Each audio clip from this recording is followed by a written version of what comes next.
Bonjour à tout le monde.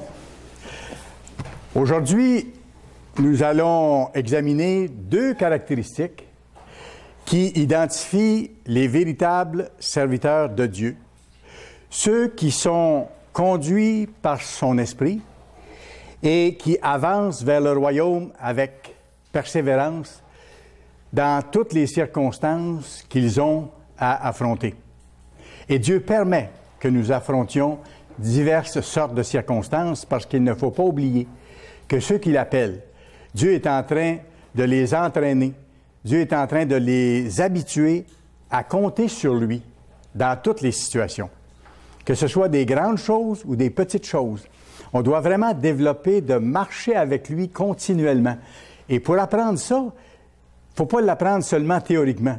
Dieu nous donne de l'apprendre sur l'action, dans l'activité qu'on fait, avec les différentes expériences qu'il nous permet de vivre. Parfois, c'est des expériences difficiles, parfois, c'est des expériences plus faciles, mais il veut qu'on apprenne à compter sur lui en toutes circonstances, puis à lui être reconnaissant, et à le reconnaître aussi dans les bénédictions qu'il nous accorde. Parce qu'il y a bien des choses qui nous arrivent, qui sont des bénédictions, mais qui, c'est pas marqué nécessairement dessus le mot bénédiction. Il faut y penser et y réfléchir. Et là, on est capable de vraiment l'apprécier. Le titre du sermon aujourd'hui, « Foi et courage, un duo essentiel ». Voyez-vous, spirituellement parlant, comme nous allons le voir, la foi et le courage sont absolument indissociables, sont tout à fait inséparables. Vous allez voir pourquoi, vous allez voir comment, et c'est encourageant. Maintenant, pourquoi la foi et le courage sont-ils essentiels? Tout simplement parce que c'est précisément ce qui va nous permettre de persévérer et d'atteindre le but, d'entrer dans la famille de Dieu, d'obtenir la vie éternelle. Si nous n'avons pas la foi et le courage que je vais vous parler aujourd'hui, que je vais vous définir et vous décrire, on ne pourra pas entrer dans le royaume. Mais avec l'aide de Dieu, c'est possible. Mais c'est intéressant et encourageant de comprendre comment ça fonctionne et qu'est-ce que c'est. Alors, la foi et le courage vont nous permettre d'entrer dans le royaume de Dieu. Une certaine sorte de foi et une certaine sorte de courage. Et c'est déjà encourageant, et c'est déjà, je devrais dire, une sorte de courage pour nous. C'est que cette sorte de foi-là dont je vous parle et cette sorte de courage dont je vous parle, ça ne vient pas de vous. Et ça ne vient pas de moi. Ça ne dépend pas de vos efforts humains, ni de mes efforts humains à moi. Et c'est ça qui est encourageant. Parce qu'autrement, si on a seulement sur nous, sur qui on peut compter, c'est décourageant parce qu'on n'a pas de force, parce qu'on manque notre coup, parce qu'on est limité. Mais si on a accès à une puissance indéfinissable, indescriptible, extraordinaire, qui est à notre disposition, à ce moment-là, ce n'est pas la même chose. Ce n'est plus du tout la même chose. D'ailleurs, Dieu a fait comprendre ça à un de ses serviteurs dans l'Ancien Testament, Zorobabel. Zorobabel, c'était un gouverneur sur Juda à une certaine époque. Et à ce moment-là, Dieu voulait qu'on rebâtisse le temple qui avait été détruit. Mais c'était une tâche phénoménale. Mais quand on va dans Zacharie 4, verset 6, vous pourrez aller voir, quand on va dans Zacharie 4, verset 6, Dieu dit à Zorobabel, c'est pas par ta force, Zorobabel, sois pas inquiet. Si je te demande de rebâtir le temple, dans les circonstances où vous vivez, ce serait décourageant si tu devais compter seulement sur ta force à toi ou sur la force des gens et les talents des gens qui sont autour de toi. Mais regardez ce que Dieu dit à Zorobabel, le gouverneur de Juda, en lui donnant cet ordre, tu vas rebâtir le temple. Il dit, ce n'est ni par la puissance, en voulant dire ta puissance, Zorobabel. Ce n'est ni par la puissance, ni par la force, mais c'est par mon esprit, dit l'Éternel des armées. C'est par mon esprit, l'Esprit de Dieu, dit l'Éternel des armées. Et c'est là la clé pour nous. C'était la clé pour eux, et c'est la clé pour nous aujourd'hui. C'est la même chose. D'ailleurs, c'est exactement ce que l'apôtre Paul réaffirme dans Galates 2, verset 20. Paul réaffirme exactement le même principe quand il dit « Ce n'est plus moi qui vis », c'est l'apôtre Paul qui parle, qui avait été baptisé, qui avait reçu le Saint-Esprit en lui, cette puissance de Dieu, cette force de Dieu. Paul dit « Ce n'est plus moi qui vis, c'est le Christ qui vit en moi. Et le Christ, c'est le Tout-Puissant. Et regardez, il ajoute après, « Je vis par la foi du Fils de Dieu. » Je prends le temps de dire les mots comme il faut. Il dit, « Je vis par la foi du Fils de Dieu. » Donc, ce n'était pas la foi de Paul. C'était la foi du Christ en lui qui agissait. Et ça, il faut en être conscient. Et ça nous aide d'être conscient puis de le comprendre parce que c'est un encouragement, parce qu'on sait qu'on peut se tourner vers Dieu puis lui demander à ce moment-là. Et on peut demander à Jésus-Christ d'agir davantage en nous pour que cette foi-là, sa foi, soit plus vive, plus active, plus dynamique. Mais ça, il faut avoir un cœur disposé à lui obéir et à lui demander pour que ça arrive. Et il veut qu'on fasse cette démarche-là aussi. Demandez et vous recevrez. Et je reviens là-dessus, la foi et le courage sont indissociables. Indissociables.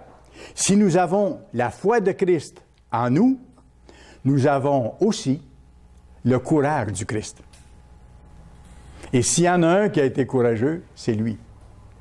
Et je peux déjà prendre conscience qu'étant baptisé, ayant l'Esprit de Dieu et désirant faire sa volonté, le Christ agit en moi et ce sera son courage qui me permettra d'accomplir des choses spéciales et ce sera sa foi qui me permettra de voir les choses à sa façon et de compter sur Dieu comme tout, pour toute chose. Et comme je dis, il faut en être conscient de ce phénomène-là. C'est pour ça que je vous en parle aujourd'hui. C'est tellement stimulant et inspirant de le voir tel que c'est. Il faut en être conscient et en même temps, il faut en demander davantage. C'est écrit « Demandez et vous recevrez ». Et souvent, les gens ne reçoivent pas parce qu'ils ne demandent tout simplement pas. Il faut demander à Dieu en détail. Vous savez, il faut parler à Dieu comme on parle à un ami. Quand on parle à un ami, qu'on demande de l'aide ou quelque chose, on explique en détail nos besoins, ce qu'on vit, ce par quoi on passe. Avec Dieu, c'est pas différent. Parfois, il y a des gens qui font l'erreur de dire à Dieu, ma prière, moi, c'est simplement dire à Dieu, prends soin de moi, parce qu'il sait que il sait de ce dont j'ai besoin. C'est pas comme ça. C'est pas comme ça être proche de Dieu. La vraie prière, c'est d'expliquer en détail à Dieu ce qu'on vit, lui expliquer en détail ce qu'on apprécie et qu'on sait recevoir de lui, comme on parle avec un ami. C'est ça la prière. Et c'est ça, marcher avec Dieu. Il faut en être conscient, il faut demander à Dieu cette foi-là. D'ailleurs, vous irez voir dans Luc 17, verset 5. Luc 17 et le verset 5. Les apôtres dirent au Seigneur, c'était les apôtres là, augmente-nous la foi. Alors, si les apôtres du Christ, choisis directement par lui, qui vivaient avec lui, qui étaient enseignés directement par lui, face à face, demandaient au Christ, augmente-nous la foi, à plus forte raison, nous, aujourd'hui, on doit faire la même demande et on doit souvent revenir à la charge pour dire, augmente-nous la foi.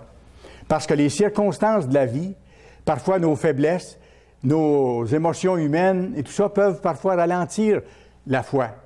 Parce qu'on laisse parfois les doutes entrer, on laisse les soucis de la vie prendre plus d'espace dans nos esprits et tout ça.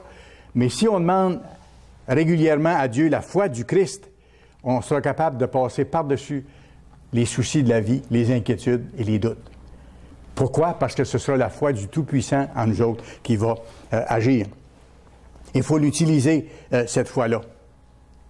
Et cette foi-là nous porte à obéir à Dieu. On doit la développer.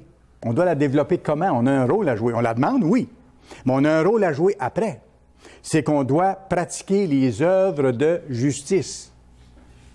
Si je demande à Dieu la foi du Christ, mais que je ne vis pas comme le Christ vivrait, que je ne pratique pas les lois de justice, comprenez-vous que la foi, à ce moment-là, pour moi, ne veut rien dire ou ne porte pas de fruits, ne porte pas les fruits de la justice qu'elle devrait porter. C'est pour ça que j'ai toujours un rôle à jouer. Celui qui est appelé a toujours un rôle à jouer. Il y a toujours des choix à faire. Il y a toujours des décisions à prendre. Mais il y a toujours le Tout-Puissant qui est là pour lui aider s'il fait les choses qu'il a à faire. Regardez dans Jacques chapitre 2. Jacques chapitre 2 et le verset 17. Jacques chapitre 2 et le verset 17. C'est frappant ici. Jacques 2, verset 17. Il en est ainsi de la foi. Si elle n'a pas les œuvres, les actions de justice, elle est morte en elle-même. Oui, ça sert à rien. Ça sert à rien. Et regardez un peu plus loin le verset 20.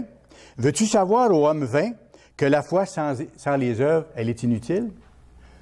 Juste croire à Dieu et croire Dieu, mais ne pas faire ce que Dieu me dit de faire, c'est comme si j'y croyais pas, dans le fond.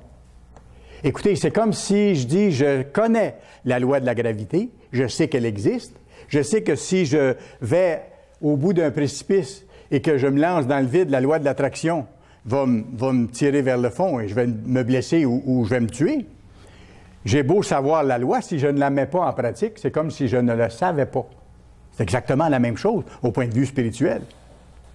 Si je crois en Dieu, je dois croire ce que Dieu dit et je dois le faire.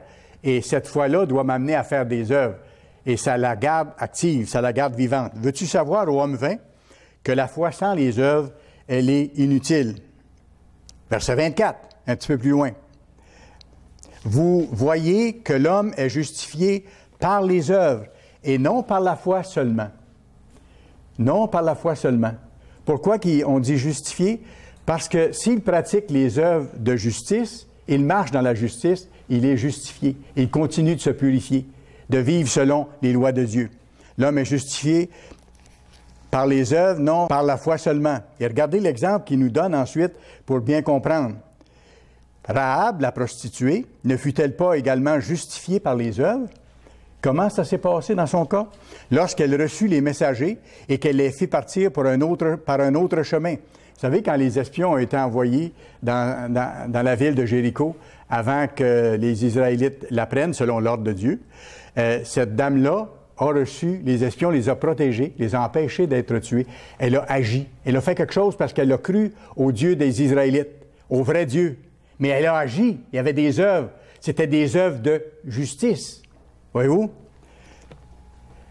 Et lorsque les messagers, elle les fit partir par un autre chemin. Verset 26, « Comme le corps sans esprit est mort, de même la foi sans les œuvres, elle est morte. » Ça, c'est important qu'on sache ça pour bien comprendre ce que c'est que la foi, d'où elle vient et quoi nous devons faire avec, ce que nous devons faire avec pour honorer notre Dieu et pour que cette foi-là soit agissante en nous. Si la foi n'a pas les œuvres, elle est morte. Et si elle est morte, elle n'a pas de courage. Comprenez-vous pourquoi les saints, dans l'Ancien Testament, les héros de la foi, ont enduré des choses parfois terribles et qu'ils ont pu passer à travers parce qu'ils avaient la foi du Christ et ils avaient en même temps le courage du Christ parce qu'ils vivaient selon ces voies-là. C'est ça. Mais ce n'était pas un courage qui venait d'eux et ce n'était pas une foi qui venait d'eux. Quand on lit ce qu'ils ont fait, ce qu'ils ont vécu, ce qu'ils ont eu à traverser, parfois on se dit, moi je ne serais pas capable de traverser ça, je pense. Et humainement parlant, c'est vrai. Sauf qu'ils avaient l'esprit du Christ. Le Christ qui a vaincu le monde, qui a vaincu Satan, qui a vaincu la nature humaine. Je vais définir maintenant rapidement ce qu'est la foi, puis je vais définir après ce qu'est le courage, pour que ça nous aide à vraiment identifier les choses. La meilleure définition de la foi, vous pourriez me la donner vous-même dans Hébreux 11, verset 1. Hébreux 11, verset 1 dit ceci.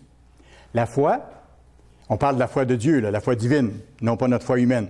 C'est une ferme assurance des choses qu'on espère, une démonstration de celles qu'on ne voit pas. Écoutez, on espère le royaume de Dieu, on l'attend. Ni vous ni moi ne l'avons vu. Pourtant, nous sommes certains que le Christ va revenir et qu'il va établir son gouvernement sur la face de la terre, qu'il va mettre fin aux guerres, aux souffrances, aux maladies, aux malheurs de toutes sortes. Nous en sommes convaincus. Mais ce n'est pas notre conviction, c'est la foi du Christ en nous qui nous donne cette ferme assurance. Le Christ croit à ce qu'il est. Le Christ croit à ce qu'il fait. Le Christ croit à ce qu'il va faire. Et le Christ en vous ramène tout simplement ce qu'il croit lorsque vous restez fixés sur le sceptre en tant que les branches de cette vigne. Alors la foi, c'est une ferme assurance des choses qu'on espère, une démonstration de celles qu'on ne voit pas. C'est de croire en Dieu, oui, mais croire en Dieu ne suffit pas. Il y a des millions et des milliards de personnes qui croient en Dieu dans le monde. mais qui ne connaissent pas le vrai Dieu. Pourquoi? Parce qu'ils ne croient pas Dieu. Il ne suffit pas de croire en Dieu, que Dieu existe, mais il faut croire ce qu'il dit et le faire. Ça, c'est l'autre partie. La partie la plus difficile. Mais encore là, Dieu nous aide pour le faire aussi. Mais la vraie foi, celle qui est une ferme assurance des choses qu'on espère puis de celles qu'on ne voit pas, c'est de croire ce que Dieu dit, de croire à ses promesses. Et là-dessus, ce n'est pas des suppositions, parce qu'on voit dans la Bible que ce que Dieu a annoncé il y a des milliers d'années s'est produit au cours des siècles. Comme la venue de Christ à un moment précis de l'histoire, le fait qu'il allait être vendu pour tant de pièces d'argent, le fait qu'il allait mourir en croix et tout ça, le moment où ça devait arriver, tout ça a été annoncé et tout ça est arrivé. Et les autres prophéties qui sont écrites et qui ne se sont pas encore produites, elles vont se produire, comme les premières se sont produites. Pourquoi on en est certain? Parce qu'on a la ferme assurance de la foi du Christ en nous. Lui sait que ce qu'il a annoncé va se produire, parce qu'il l'a fait arriver. Et c'est aussi croire que Dieu a le pouvoir d'accomplir, dans ce sens-là, ce qu'il déclare qu'il va faire. C'est parce que nous croyons ce que Dieu dit que nous nous purifions aussi. Qu'on fait des efforts pour éliminer le mal de notre vie, là, pour vivre selon ses lois. C'est parce qu'on croit ce que Dieu dit. Et c'est important. Et que nous nous appliquons à vivre de plus en plus selon la justice de Dieu, comme on a vu. Selon les lois justes de Dieu. Et c'est ça, les œuvres de justice. Ça vient du fait qu'on croit Dieu, qu'on s'applique à en vivre et on revêt le Christ à ce moment-là, c'est-à-dire qu'on agit de plus en plus comme le Christ agirait à notre place. Et c'est ce qu'il veut que nous fassions. Parce que dans la famille de Dieu, il y aura un seul esprit, une seule mentalité, une seule façon de faire dans la famille divine. C'est une loi d'amour basée sur les commandements de Dieu. Romains 1. Allons à Romains, chapitre 1. Voyons ce que Paul a écrit ici. Romains, chapitre 1. Et nous allons lire le verset 16. Romains 1, verset 16. Car je n'ai point honte de l'Évangile. C'est la puissance de Dieu. Et c'est vrai que l'Évangile de Dieu, c'est une puissance. Ça contient l'annonce du royaume de Dieu, la façon de parvenir à la vie éternelle, le repentir, les lois de Dieu et tout ça. C'est une puissance de Dieu. Pourquoi? Pour le salut de quiconque croit, du juif premièrement, puis du grec. Pourquoi? Parce qu'en lui, dans l'Évangile, est révélée la justice de Dieu, les œuvres justes que les saints doivent pratiquer. En lui est révélée la justice de Dieu. Comment? Par la foi. Par la foi de Jésus-Christ dans vous et dans moi. À un moment donné, on croit que les lois de Dieu sont les lois selon lesquelles on doit vivre. Ça nous est donné de le croire. On peut le rejeter. Dieu respecte la liberté qu'il nous a donnée. On peut le rejeter et dire, non, c'est pas ça. Je veux continuer à vivre selon mes voies à moi. Quand Dieu nous appelle, on a cette croisée de chemin-là qu'on rencontre et on doit faire un choix. Mais lorsqu'on choisit pour suivre les lois de Dieu, à ce moment-là, la foi de Dieu nous fortifie. C'est par la foi et c'est pour la foi. Et plus on le met en pratique, ce chemin de vie, de vivre selon les voies de Dieu, plus notre foi augmente. Pourquoi? C'est simple. Dieu le dit dans Acte 5, verset 32, qui donne son Saint-Esprit, sa puissance, dont un des fruits, c'est la foi aussi, à ceux qui lui obéissent. Alors, plus on s'efforce d'obéir à Dieu, comprenez-vous que plus il nous donne de son Saint-Esprit, et plus on a cette foi, plus on a cette conviction, plus on a cette ferme assurance, quelles que soient les circonstances, et nous allons en avoir besoin dans les temps qui approchent. Après, il ajoute en terminant, selon qu'il est écrit, le juste, celui qui pratique la justice de Dieu, vivra par la foi. Eh oui, parce qu'il vit par la foi du Christ, qui s'est donné pour lui, et cet homme-là, cette femme-là, veut faire la volonté de Dieu. Plus nous obéissons, plus Dieu nous donne son Saint-Esprit, et plus Jésus augmente sa foi en nous. Comprenez bien ça. Plus on s'efforce d'obéir, même si on n'est pas parfait, il nous arrive de tomber, il faut demander pardon encore, et on recommence. Il ne faut pas se décourager, mais il faut rester en marche et changer. Mais plus on s'efforce d'obéir à Dieu et qu'on vit dans une attitude de repentance, plus Dieu nous donne son Saint-Esprit et plus Jésus met sa foi en nous. Plus on devient zélé, et automatiquement, plus on devient courageux. Parce que le courage, c'est aussi un synonyme de zèle également, d'ardeur. Quand on croit vraiment à quelque chose, hein, on a une ardeur pour y aller. Ça, c'est le courage qui vient avec la croyance, la certitude, la ferme assurance, comme on a vu tantôt. À ce moment-là, on marche par la foi, et on marche par la foi du Christ. Et on marche de plus en plus comme le Christ, avec de plus en plus de foi et avec de plus en plus de courage. Rappelez-vous que la foi est une ferme assurance des choses qu'on espère et de celles qu'on ne voit pas encore. Mais c'est une ferme assurance, c'est pas un doute. Plus ça va, plus on est certain et plus on est convaincu de ça et plus on est prêt à payer le prix s'il le faut. Parce que c'est là le but réel de la vie. Il n'y a pas d'autre chose de plus important. C'est notre priorité. Dieu nous l'a montré, cet avenir fabuleux qui nous est réservé pour servir Dieu éternellement et pour servir les autres dans le monde à venir. Maintenant, laissez-moi vous définir rapidement le courage. Là, on a vu la foi. On va voir le courage maintenant. C'est quoi? Je suis allé chercher quelques définitions à gauche et à droite un peu. Il y a un écrivain américain du nom de Mark Twain qui a, je vois qu'il y en a qui connaissent cet écrivain-là, qui a donné une définition intéressante. Mark Twain dit, le courage, c'est la maîtrise des peurs et non l'absence de peur. Notez bien ça. Le courage, c'est la maîtrise des peurs et non pas l'absence de peur. Parce qu'humainement parlant, il nous arrive d'avoir des peurs. Il nous arrive d'avoir des inquiétudes. Il nous arrive d'avoir des soucis. Mais le Christ dit, remettez toutes ces choses-là dans ses mains à lui. Et lui va s'en occuper. Et lui va nous donner la force. Je ne veux pas aller plus loin de ce côté-là. Je reste à ma définition ici. M. Twain a raison quand il dit la maîtrise. Le courage, c'est la maîtrise des peurs et non pas l'absence de peur. Dans le dictionnaire Merriam-Webster, ça dit ceci. Le courage, c'est la force morale et mentale nécessaire pour résister à l'opposition, aux dangers et aux épreuves. Et ça aussi, c'est une bonne définition de ce qu'est le courage. La force morale et mentale nécessaire pour résister à l'opposition, aux dangers et aux épreuves.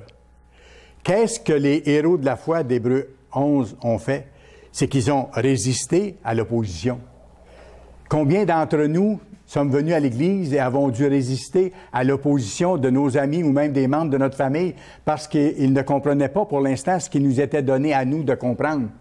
Mais pour être encore là, il a fallu tenir bon, résister malgré l'opposition qu'il y avait. Alors ça, c'est du courage. Je veux que vous sachiez, si vous avez fait ça, c'est que vous avez fait preuve de courage et ce courage-là vous a été donné par le Christ. Il y a des merci à dire pour ça aussi. Et lui demander d'en avoir encore plus dans les circonstances qui viennent. Et le dictionnaire dit que c'est la force morale et mentale nécessaire pour résister à l'opposition, aux dangers et aux épreuves. Et les épreuves, elles viennent, et les dangers, ils sont là et ils viennent aussi. Mais c'est la même réaction courageuse qu'on doit avoir par le Christ en nous, si nous sommes proches de lui. D'où cette importance d'être constamment proche du Christ et de chaque jour commencer nos journées en parlant à Dieu, en priant à Dieu. Ne jamais commencer une journée sans prendre le temps nécessaire de prier à Dieu. Pas une prière d'une minute rapidement en allant faire le café, mais en prenant un temps privilégié pour honorer notre Dieu, se mettre à genoux et lui parler pour mettre notre journée entre ses mains et lui demander de faire sa volonté. Puis aussi chaque jour ensuite d'étudier sa parole, d'y réfléchir durant la journée puis de la mettre en application. Là, on est proche du Christ et le courage, c'est la détermination de continuer, de tenir bon, de ne pas abandonner quand les choses deviennent difficiles. C'est là qu'on a besoin du courage, quand les choses deviennent difficiles.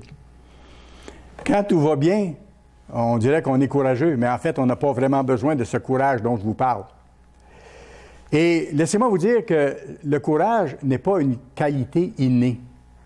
Ce n'est pas une qualité qu'on a en naissant.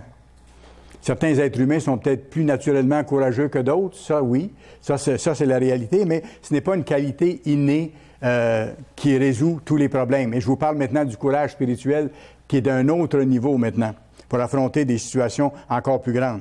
Alors, il faut l'acquérir, ce courage-là, il faut le développer, et le développer par la puissance du Christ en nous. Maintenant, je vous donne une autre définition du courage aussi qui nous aide à voir un autre aspect. Ça, c'est le dictionnaire Robert.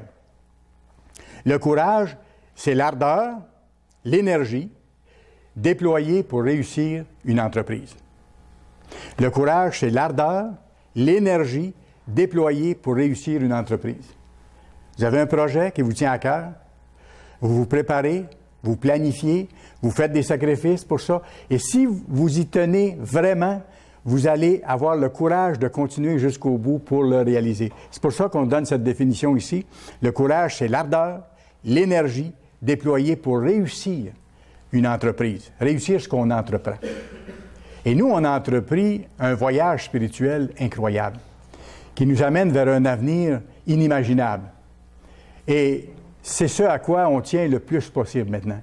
Parce que quand on regarde les supposées valeurs qu'il y a autour de nous dans la société, en réalité, il n'y a plus rien qui nous attire. On a hâte que ces choses-là changent et que les gens cessent de souffrir et de se faire souffrir et que les vraies valeurs de Dieu soient instaurées dans la société actuelle. Alors, le courage, c'est l'ardeur, l'énergie déployée pour réussir une entreprise. Il y en a plusieurs qui sont des beaux exemples de ça dans la Bible. Je vous donne juste l'exemple de Paul.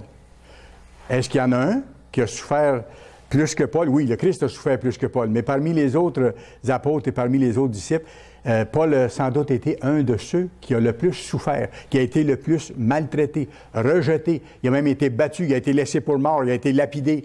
Il a fait naufrage, il a été 2 jours et 2 nuits, je pense, dans l'océan à se tenir après un bout de bois. Serviteur de Dieu. Dieu a permis qu'il en soit ainsi.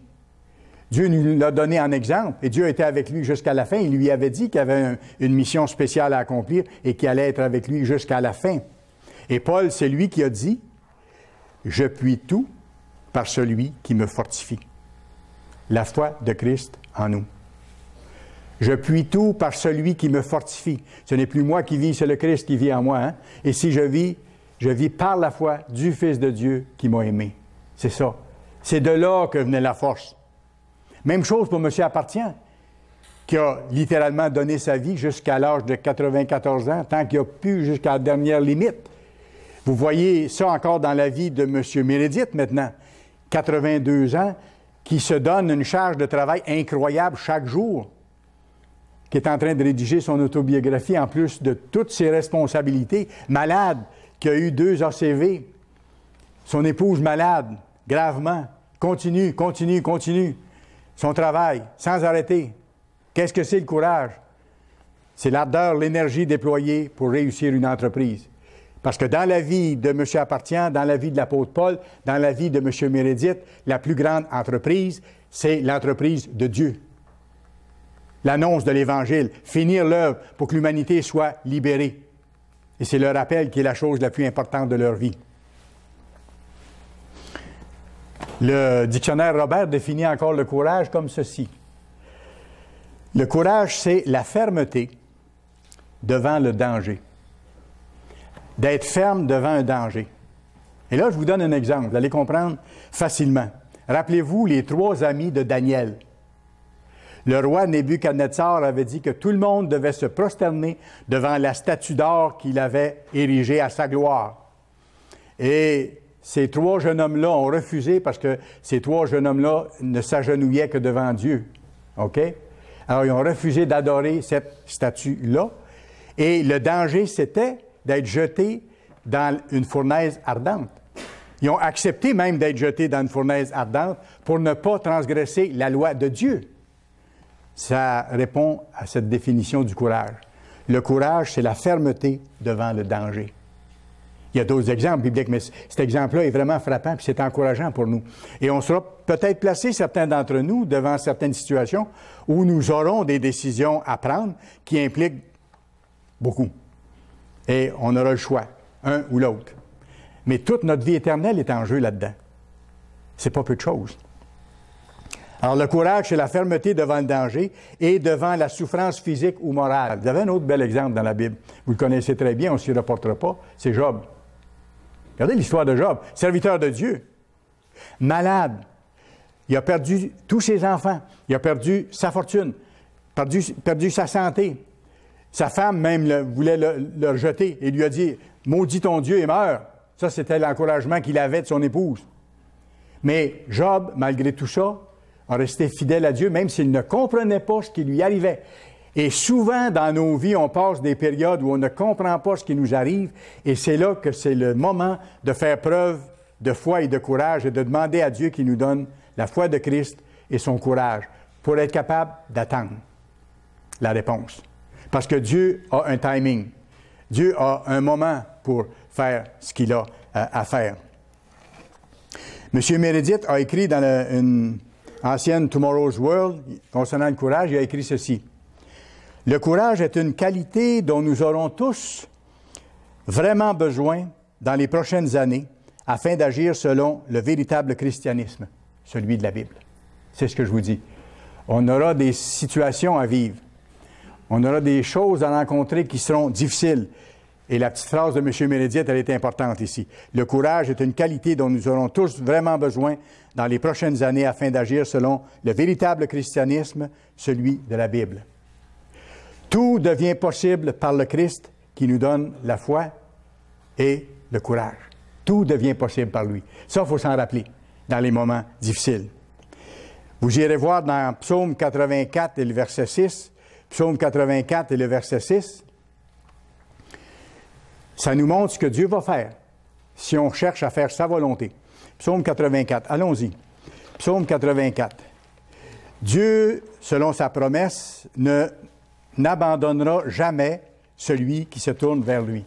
Ça, c'est assuré comme le lever du soleil chaque jour. Regardez Psaume 84, verset 6. Heureux ceux qui placent en toi leur appui. Ceux qui se tournent vers Dieu pour avoir l'aide. Ceux qui comptent sur Dieu pour vaincre. Ceux qui demandent à Dieu d'avoir la foi et le courage. Ceux qui demandent à Dieu avant tout et par-dessus tout de faire sa volonté en toutes circonstances. Heureux ceux qui placent en toi leur appui. Ils trouvent dans leur cœur des chemins tout tracés. Ils trouvent dans leur cœur des chemins tout tracés. Qu'est-ce que ça veut dire? Ça veut dire que le Christ, à l'intérieur de ces personnes-là, va leur montrer quoi faire et va leur donner la force pour faire ce qu'ils doivent faire dans les circonstances qu'ils vont rencontrer. Et ils trouveront dans leur cœur les chemins tracés à suivre pour arriver au but, par la force du Christ en eux. C'est fort et c'est tellement encourageant quand on le voit de cette façon-là. Allez maintenant à Deutéronome 31. Deutéronome chapitre 31. On va voir ce que la Bible nous enseigne par rapport à la foi et au courage. Il y aurait beaucoup à dire, mais je veux résumer le plus possible pour qu'on garde notre attention sur le sujet et qu'on en tire le maximum. Deutéronome 31, versets 1 à 8. Ça, c'est les dernières paroles de Moïse avant que Moïse meure. Alors, il transmettait l'autorité à Josué pour permettre, selon la volonté de Dieu, au peuple d'Israël d'entrer en terre promise, sous Josué. Alors, c'est-à-dire Deutéronome 31, verset 1. Moïse adressa encore ces paroles à tout Israël. « Aujourd'hui, leur dit-il, je suis âgé de 120 ans. Je ne pourrai plus sortir et entrer. C'est-à-dire, je ne pourrai plus mener vos batailles ni aller devant vous. Et l'Éternel m'a dit, tu ne passeras pas ce Jourdain. L'Éternel, ton Dieu, marchera lui-même devant toi. Il détruira ces nations devant toi et tu t'en rendras maître. » Il parle à la nation d'Israël et à Josué. Josué marchera aussi devant toi, comme l'Éternel l'a dit. L'Éternel traitera ces nations comme il a traité Sion et Og, roi des Amoréens, qu'il a détruits avec leur pays. L'Éternel vous les livrera et vous agirez à leur égard selon tous les ordres que je vous ai donnés. Alors, voyez-vous, c'est l'Éternel qui devait leur donner la victoire sur leurs ennemis. Exactement la même chose que pour nous maintenant. Exactement la même chose. Il dit, fortifiez-vous. On pourrait dire, ayez foi. Croyez à ce que Dieu vous dit. Fortifiez-vous et ayez du courage. Foi et courage, ça va ensemble. Ne craignez point. Si vous avez des peurs humaines, ayez le courage de Dieu pour voir au-delà de ça. Et ne soyez point effrayés devant eux, car l'Éternel, ton Dieu, marchera lui-même avec toi. Il ne te délaissera point, il ne t'abandonnera point. Moïse appela Josué et lui dit en présence de tout Israël, fortifie-toi. Il lui a transmis le même message. Et ça s'adresse à nous aujourd'hui. Fortifie-toi et prends courage, car tu entreras avec ce peuple dans le pays que l'Éternel a juré à leur père de leur donner. Et c'est à toi, et c'est toi qui le mettras en sa possession. L'Éternel marchera lui-même devant toi. Il sera lui-même avec toi. Il ne te délaissera point. Il ne t'abandonnera point. Ne crains point et ne t'effraie point. Ça, c'est le message pour nous qui sommes au temps de la fin, qui sommes sur le seuil d'événements majeurs, pour ne pas nous effrayer, même si humainement, c'est très inconfortable de voir les prophéties se réaliser avec autant d'intensité, de voir l'économie s'effondrer, de voir les bouleversements climatiques, de voir les conflits ethniques, les conflits de guerre et ainsi de suite. Il dit, ne t'effraie pas, aie confiance, je vais combattre pour toi, je vais être avec toi jusqu'au bout. Alors Moïse encourage la nation d'Israël à se fortifier donc, à avoir foi, la foi qui vient de la parole de Dieu et qui vient du fait d'agir selon ses voies. Et c'est important, agir selon ses voies. Et là, on prend courage. Et Dieu nous dit, je ne vous délaisserai pas, je ne vous abandonnerai pas. Vous irez voir dans 1 Corinthiens 16 et le verset 13. 1 Corinthiens 16 et le verset 13, l'apôtre Paul dit ceci aux Corinthiens, ça s'adresse à nous aujourd'hui, « Demeurez ferme dans la foi. » Voyez-vous, on a quelque chose à faire pour garder cette foi-là vivante, pour être ferme dans la foi. Demeurez ferme dans la foi. Soyez des hommes. Fortifiez-vous. Ça veut dire comptez sur Dieu. Demandez-lui cette foi, ce courage, mais mettez-le en pratique. Observez ses lois et vous le verrez intervenir.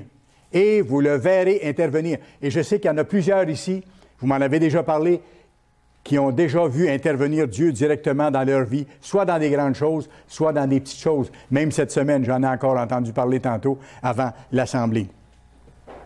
M. Ames a écrit dans un Tomorrow's World, « Nous pouvons avoir confiance en Dieu et il nous donnera sa foi, son pouvoir, sa force. Et il nous donnera sa foi, son pouvoir, sa force. » Voyez-vous d'où ça vient? Si je n'ai pas compris ça, et que je continue à essayer de compter sur mon pouvoir, sur ma force à moi, je me bute contre un mur, je suis frustré et ça ne marche pas parce que je ne vais pas au bon endroit pour avoir la force nécessaire. Il faut que j'aille au bon endroit, que je le reconnaisse, que je l'apprécie et que je lui dise. Maintenant, on va voir rapidement quelques exemples bibliques inspirants de personnages bibliques qui ont eu foi et qui ont eu courage. Genèse 12. On n'est pas loin de Genèse. Allons à Genèse. Genèse chapitre 12. C'est l'histoire d'Abraham, qui est devenu par la suite Abraham. Genèse 12, commençons au verset 1. L'Éternel dit à Abraham, « Va-t'en de ton pays, de ta patrie, et de la maison de ton père, dans le pays que je te montrerai. » L'Éternel ne lui dit pas où il va aller. Cet homme-là avait 75 ans. Il était riche, il était bien établi, au milieu de sa famille, au milieu de ses amis, de ses relations. Sa vie était avancée, il vivait dans l'abondance et ainsi de suite. Et voici que Dieu lui dit, « Abandonne tout ça, Abraham, et va-t'en dans un pays que je vais te montrer, parce que j'ai quelque chose à te faire faire. » Bon. Verset 2. « Je ferai de toi une grande nation, je te bénirai, je rendrai ton nom grand, tu seras une source de bénédiction. Je bénirai ceux qui te béniront et je maudirai ceux qui te maudiront. Et toutes les familles de la terre seront bénies en toi. » Regardez verset 4. Abraham partit. Foi, courage. Comme l'Éternel le lui avait dit. Quand Dieu nous dit de faire les choses de telle façon, c'est comme ça qu'il faut les faire. Et là, on est béni. Et Lot partit avec lui. Abraham était alors âgé de 75 ans. Il a quitté son pays et tout ce que je vous ai dit tantôt pour aller 800 kilomètres plus loin, dans un pays inconnu, et tout recommencer à zéro. Et là, il y avait des choses importantes qui l'attendaient aussi. Allons à Hébreux 11. Je vous ai parlé tantôt des héros de la foi. On va voir rapidement quelques exemples bibliques de gens dans Hébreux 11, de dirigeants que Dieu a appelés, que Dieu a choisis, et qui étaient remplis de foi et de courage, qui ont fait ce que Dieu leur demandait, au prix de grands sacrifices parfois. Mais ils sont mentionnés comme les héros de la foi, et ils attendent leur récompense, la vie éternelle, avec des postes dans le royaume de Dieu lorsque le Christ va revenir sur la terre dans quelques brèves années. Hébreux 11, vous pourrez lire tout le chapitre 1 à 40, mais regardez le verset 7 par exemple, le cas de Noé. C'est par la foi que Noé, divinement averti des choses qu'on ne voyait pas encore. Oui, parce que Dieu avait averti Noé qu'il y avait un déluge qui s'en venait, qu'il allait punir l'humanité, qui allait mettre un terme à l'humanité qui était devenue méchante à l'extrême, pour ne pas qu'ils aillent plus loin et qu'ils soient irrécupérables par la suite. C'était par amour que Dieu a envoyé le déluge, parce que Dieu savait qu'il allait pouvoir plus tard ramener ces gens-là à la vie et là leur donner une vraie chance de le connaître puis de marcher dans ses voies. Alors il a averti Noé, je vais détruire toute l'humanité, tous les êtres humains sur la face de la terre, sauf toi et ta famille. Il lui avait donné un ordre, voici quoi faire, et regardez ce que Noé a fait. C'est par la foi que Noé, divinement averti des choses qu'on ne voyait pas encore, et saisi d'une crainte respectueuse, construisit une arche pour sauver sa famille. C'est par elle qu'il condamna le monde et devint héritier de la justice.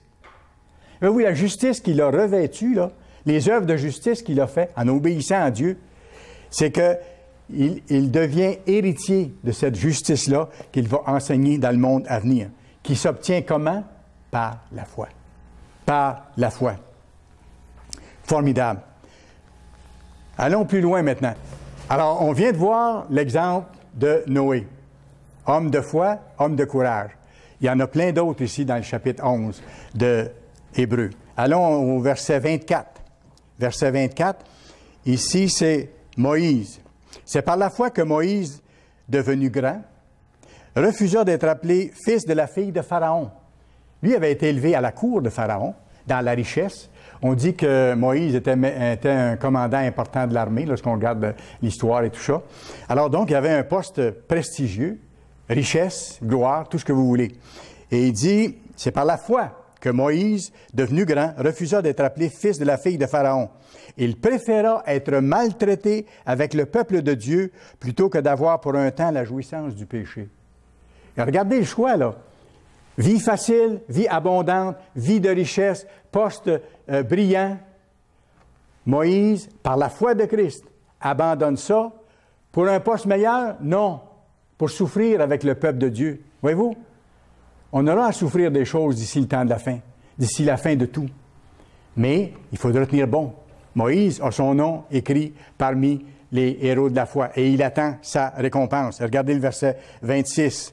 Il regarda l'opprobre de Christ comme une richesse plus grande que les trésors de l'Égypte, car il avait les yeux fixés sur la rémunération, la ferme assurance de ce qu'on espère, des choses qu'on ne voit pas encore. C'est ça.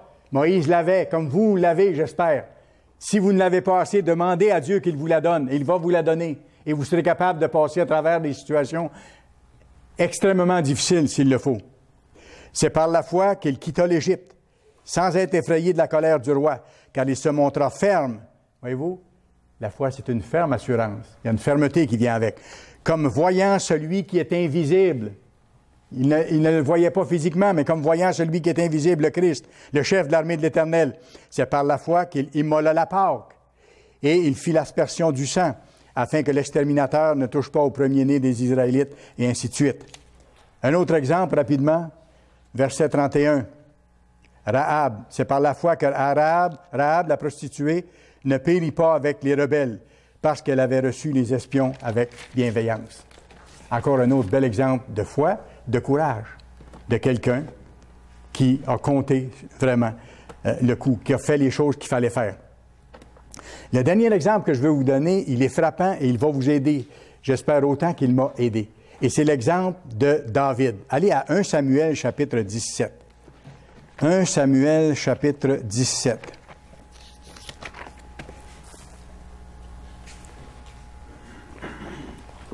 « 1 Samuel, le chapitre 17.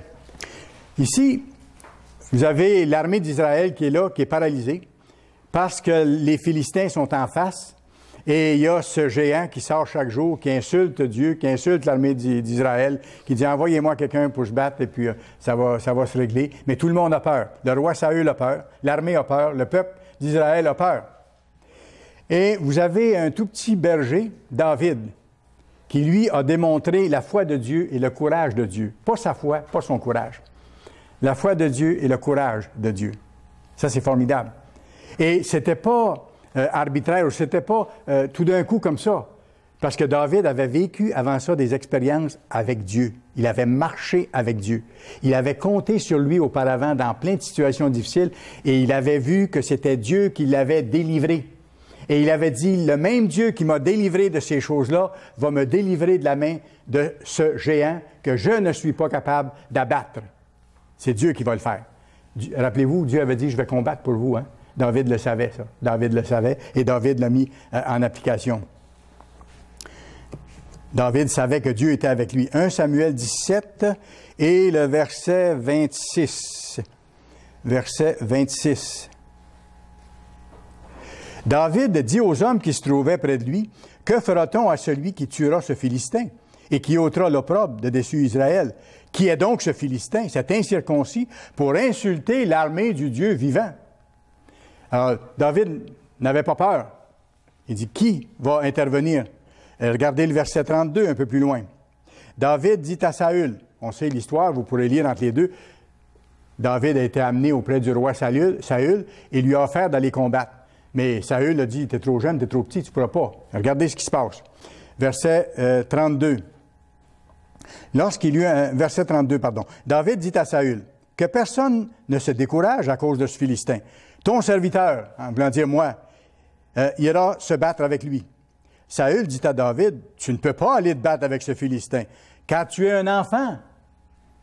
Et il est un homme de guerre dès sa jeunesse. » Il n'y a aucune commune mesure. David dit à Saül, « Ton serviteur faisait paître les brebis de son père. » Et là, il lui raconte ce qu'il a vécu dans les champs quand il était seul pour prendre soin des brebis et qu'il se présentait des animaux sauvages et qu'est-ce qu'il faisait.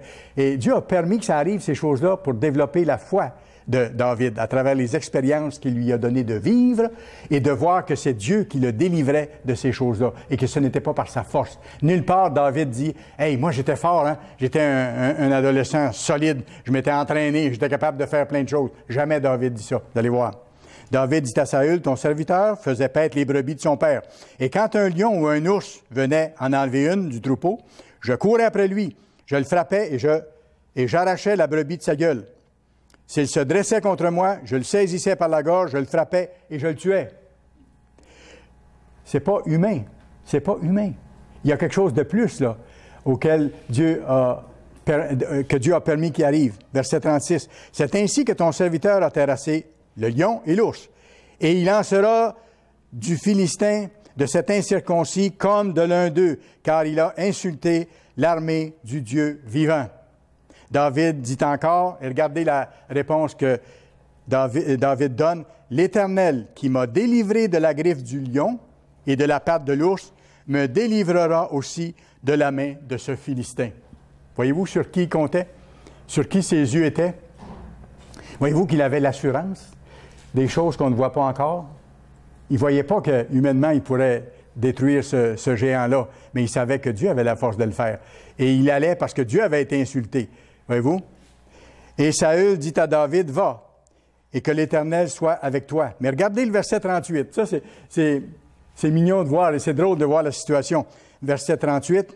« Saül fit mettre ses vêtements à David. » Là, on voit que le roi s'est dit en lui-même, « Bien, au moins, je vais lui mettre mon armure.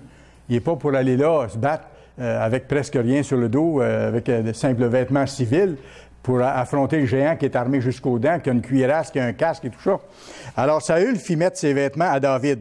Il plaça sur sa tête un casque d'airain, un casque de fer, et le revêtit d'une cuirasse.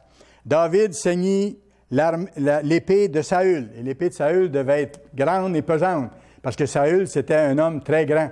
La Bible dit qu'il dépassait les plus grands hommes, les hommes de plus haute taille en Israël, de la tête et des épaules. Donc, c'était un homme très grand, donc son épée devait être assez lourde et assez grande.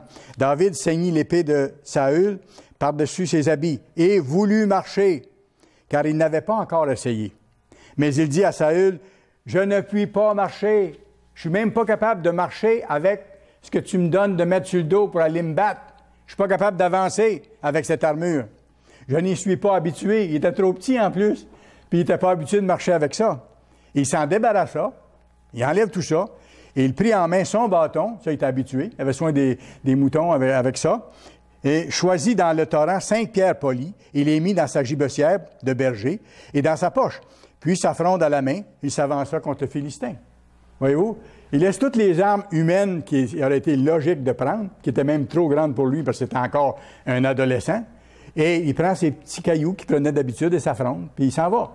mais il sait que ce n'est pas lui qui va combattre. Et regardez, c'est ça, le verset 40, il a pris les mêmes choses qu'il y avait avant, sachant que Dieu était avec lui. Maintenant, en terminant, je vous donne rapidement quelques moyens pour développer cette foi et ce courage-là de David, de Moïse, d'Abraham, de Rahab, des autres, des héros de la foi. Des moyens simples, mais tellement efficaces. Il faut continuer à déterminer d'obéir à Dieu. Vous savez, on a toujours le choix. Hein? Dieu respecte notre liberté. Quelqu'un peut cesser d'obéir à Dieu, ou diminuer d'obéir à Dieu, ou faire des compromis, ou dire plus tard, je vais faire ce qu'il faut faire. Mais plus tard, il sera trop tard. Il faut être prêt quand c'est le temps. Et quand Dieu nous donne de nous préparer à un certain moment donné, c'est là qu'il faut se préparer. Déterminer d'obéir à Dieu, de choisir la voie de vie de Dieu. Ça reste toujours notre responsabilité. Et vous irez voir dans Proverbe 28, verset 1. Proverbe 28, verset 1, je vous le cite. Et regardez bien. Le méchant prend la fuite sans qu'on le poursuive. Il a peur. Il a peur de toutes sortes de choses. Celui qui a mal agi a peur de toutes sortes de choses habituellement. Alors, le méchant prend la fuite sans qu'on le poursuive. Le juste, par contre, c'est qui le juste? C'est celui qui pratique les lois de justice de Dieu, qui revêt le Christ, qui revêt les œuvres de justice. Le juste a de l'assurance comme un jeune lion. Le juste a de l'assurance. Pourquoi qu'il y a de l'assurance? Bien, parce qu'il pratique les œuvres de justice de Dieu. Et s'il pratique les œuvres de justice de Dieu, il revêt le Christ et il revêt la foi et le courage du Christ. Il le reçoit en même temps parce que plus il pratique les lois de Dieu, plus Dieu lui donne son Saint-Esprit. Ça va ensemble. C'est un cercle. C'est incroyable. Le méchant prend la fuite sans qu'on le poursuive. Mais le juste, lui, il a de l'assurance. Comme un jeune lion. Et ça va faire en sorte que dans certaines circonstances où normalement, en tant qu'humain, vous seriez désarçonné, apeuré, inquiet, ne sachant que faire, vous aurez de l'assurance en attendant de voir la délivrance que Dieu va vous donner en son temps. Et s'il faut que vous fassiez des choses avant, d'une certaine façon, Dieu va agir comme on a vu tantôt parce qu'il aura tracé dans votre cœur des chemins tout tracés pour savoir quoi faire en temps opportun. C'est ça. Et c'est ça que la parole de Dieu nous montre. Et on a beaucoup d'exemples dans ce sens-là.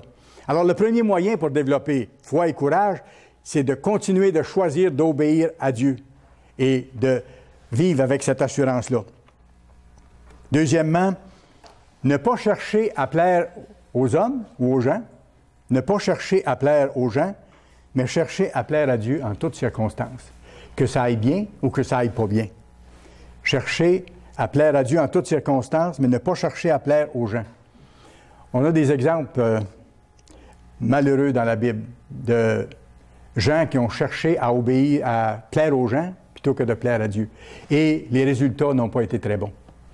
Vous avez l'exemple d'Adam qui a voulu plaire à sa femme, qui s'est pas tenu debout en disant « Écoute, Dieu nous a dit de... » Non, il a écouté sa femme, il a fait ce qu'elle lui a dit. Il a voulu plaire à sa femme plutôt que de plaire à Dieu. C'est ça, dans le fond. Mauvaise expérience, résultat malheureux. Vous avez eu le roi Saül, lui, qui a été impatient quand il a offert l'Holocauste. Là. Le serviteur de Dieu, le ministre de Dieu, lui avait dit « Attends, je vais aller, et là, j'offrirai l'Holocauste. » Et le serviteur de Dieu a tardé, probablement parce que Dieu a permis qu'il tarde. C'était un test pour le roi, voir si le roi allait respecter la demande qui lui avait été faite. Mais qu'est-ce que Saül a fait? Quand il a vu que ça retardait, puis là, le peuple commençait à bouger un peu, peut-être à se plaindre, Saül dit « Je vais offrir l'Holocauste moi-même », ce qu'il ne devait pas faire, ce qu'il n'avait pas le droit de faire. On sait les résultats de ça aussi.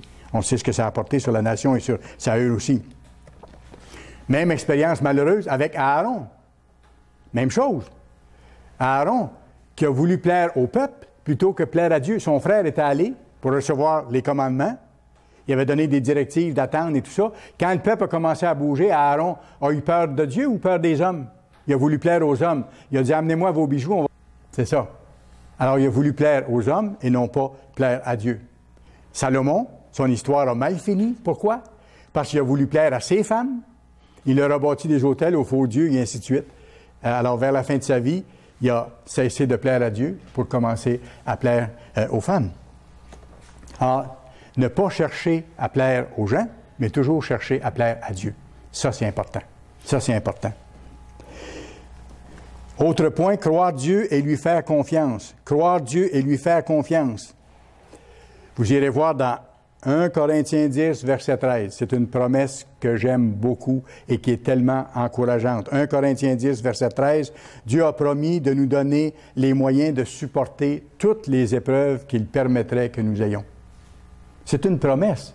Et quand on est écrasé par une situation, on peut aller devant Dieu puis dire, Dieu, tu nous as dit dans ce verset-là qu'aucune épreuve ne nous survient qui n'ait été humaine, et avec l'épreuve, tu nous donnes le moyen d'en sortir. Je te le demande parce que tu l'as promis. Je sais que tu es un Dieu fidèle et je te remercie de la réponse que tu vas me donner parce que tu ne mens pas. Je ne sais pas comment, je ne sais pas quand, mais je sais que tu vas me répondre. Voyez-vous la différence? À ce moment-là, c'est de faire confiance à Dieu, de lui rappeler ses promesses. Et ça rejoint un peu ce que Proverbe 3, verset 5 nous dit. Proverbe 3, verset 5, vous pouvez le noter. Puis dans votre étude que vous allez faire après, vous pouvez associer ça ensemble. Proverbe 3, verset 5. Confie-toi en l'Éternel de tout ton cœur et ne t'appuie pas sur ta sagesse. Confie-toi sur l'Éternel de tout ton cœur et ne t'appuie pas sur ta sagesse. Et là, les choses réussissent. Et bien sûr, en Jacques 1, 2 à 4, soyez patients dans l'épreuve. Des fois, nous, on aimerait avoir la réponse tout de suite à quelque chose. Mais Dieu, pour les raisons qu'il sait, ne nous donne pas tout de suite la réponse. Si on continue à être fidèle, qu'on continue à lui demander, il va donner la réponse, mais en son temps. Mais il faut nous faire preuve de patience. Et demander à Dieu la force, le courage et la foi. Il faut lui demander ces choses-là. Vous pourrez aller voir dans Acte 4. Je pense qu'on va y aller. Ça vaut la peine. Acte 4. Acte 4. Ici, l'apôtre Pierre et l'apôtre Jean avaient été jetés en prison parce qu'ils annonçaient l'Évangile. Après ça, ils ont été relâchés. Et quand ils ont rejoint les membres de l'Église, tous ensemble, ils ont prié Dieu et ont demandé à Dieu qu'il leur donne le courage et la foi. Et regardez ici, versets 29 à 31. Acte 4. Dans leur prière, ils disent ceci à Dieu. « Maintenant, Seigneur, vois leur menace, la menace des gens autour et des dirigeants religieux, et donne à tes serviteurs d'annoncer ta parole avec une pleine assurance. Donne-nous de continuer encore plus fort ce qu'on faisait avant et pourquoi on a été arrêtés. » Ils n'ont pas dit « on va cesser de faire ça parce qu'on se fait regarder de travail ou on se fait mettre en prison ou on souffre de ça. » Non, ils ont dit « Dieu, donne-nous davantage d'assurance. Il faut annoncer l'Évangile. » Et c'est la même chose pour nous, avec une pleine assurance. En étendant ta main, pour qu'il se fasse des guérisons, des miracles et des prodiges, par le nom de ton saint serviteur Jésus. Exactement ce que nous demandons par les temps qui courent à Dieu, parce que nous sommes rendus au temps de la fin. Qu'il nous donne de faire les prodiges et les miracles qui étaient faits au temps de l'Église du début, pour que le message de l'Évangile rayonne avec puissance. Verset 31, quand ils eurent prié, le lieu où ils étaient assemblés trembla, ils furent tous remplis du Saint-Esprit, et ils annonçaient la parole de Dieu avec assurance, avec foi. Avec foi. Et ils avaient cette ferme conviction que ce qu'ils annonçaient, ça allait venir au bon moment. Et bien sûr, ne jamais, jamais, jamais abandonner. Comme M. Apartian nous disait souvent, quelqu'un qui abandonne ne réussit jamais. Celui qui n'abandonne jamais réussit. C'est la clé, quelles que soient les circonstances. Mais encore là, c'est toujours par la force de Dieu. Et à plusieurs endroits dans la Bible, il nous est dit, il faut persévérer jusqu'à la fin. Persévérer jusqu'à la fin. D'ailleurs, c'est marqué dans Apocalypse 3, versets 10 à 13. Celui qui persévérera jusqu'à la fin sera sauvé et aura sa récompense. Et nous, il faut continuer à travailler, à vaincre, à développer cette foi, ce courage. Ne pas opter pour la voie facile ni la voie de compromis. M. Meredith a écrit dans un Tomorrow's World il y a quelque temps, et je vous cite en terminant, il dit « Nous aurons besoin d'une foi intense et d'un courage qui dépasse de beaucoup la force humaine pour être capable de tenir bon. Il est donc temps maintenant de bâtir une relation intime avec le Dieu vivant par son esprit. » Voyez-vous que c'est de là que vient la force. C'est pour ça que je vous donne le message d'aujourd'hui. Par son esprit, afin de développer le courage et la force dont nous aurons besoin pour traverser les épreuves et les difficultés qui nous attendent. et que nous ne pouvons même pas complètement réussir à réaliser ou saisir présentement. Vous savez, le Christ, c'est marqué dans la Bible, le Christ, c'est celui qui donne la foi. Je reviens à ça, ça prouve encore le thème que je vous donne aujourd'hui. Le Christ est celui qui donne la foi et qui l'amène à la perfection. Même quand il nous donne sa foi au début de notre conversion et même en cours de route, on n'est pas rendu à la perfection. Et on a besoin qu'il la perfectionne encore à travers les différentes expériences que nous vivons, faciles ou difficiles, exigeantes ou non. Et c'est là que la persévérance doit jouer son rôle. Mais c'est celui qui donne la foi et qui l'amène à la perfection. Vous allez voir ça dans Hébreux 12 et le verset 1, le chapitre suivant, la description des héros de la foi. Demandons la foi et le courage essentiels pour arriver au but. La foi et le courage, c'est un duo essentiel pour atteindre la vie éternelle, pour entrer dans le royaume. Continuons à faire notre part en soutenant l'œuvre de Dieu et en nous appliquant sincèrement à vivre selon ses voies. Si oui, Dieu va nous amener lui-même, par sa puissance, à un avenir heureux et glorieux.